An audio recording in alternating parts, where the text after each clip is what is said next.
मैं कहना चाहता हूं, जिन भारत विरोधी और आतंकी संगठनों ने भारत माता के मस्तक पर हमला करके कई परिवारों के सिंदूर मिटाए थे, उन्हें भारतीय सेना ने ऑपरेशन सिंदूर के माध्यम से इंसाफ दिलाने का काम किया है। और इसके लिए आज सारा देश भारतीय सेनाओं का अभिनंदन कर रहा है। ऑपरेशन सिंदूर सिर्फ एक सैन्य कार्रवाई भर नहीं है, बल्कि भारत की राजनैतिक, सामाजिक और सामरिक इच्छा शक्ति का प्रतीक है।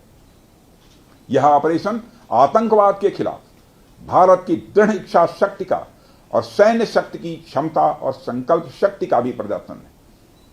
हमने दिखाया है, भारत आतंकवाद के खिलाफ जब भी कोई कार्रवाई करेगा तो आतंकवादियों और उनके आकाओं के लिए सरहद पार की जमीन भी सुरक्षित नहीं रहेगी। भारतीय सेनाओं ने ऑपरेशन सिंदूर को पाकिस्तान में मौजूद आतंकी ढांचा ढहाने के उद्देश्य से लॉन्च किया था। हमने उनके आम नागरिकों को कभी निशाना नहीं बनाया था, मगर पाकिस्तान ने न केवल भारत के नागरिक इलाकों को निशाना बनाया, बल्कि मंदिर, गुरुद्वारा, गिरजाघर पर भी हमले करने का प्रयास किया।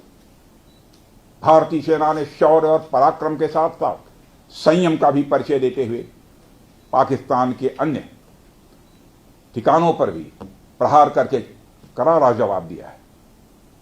हमने केवल सीमा से सटे सैन्य ठिकानों पर ही नहीं कार्रवाई की, बल्कि भारत की सेनाओं की धमक उस रावलपिंडी तक सुनी गई जहां पाकिस्तानी फौज का हेडक्वार्टर मौजूद है।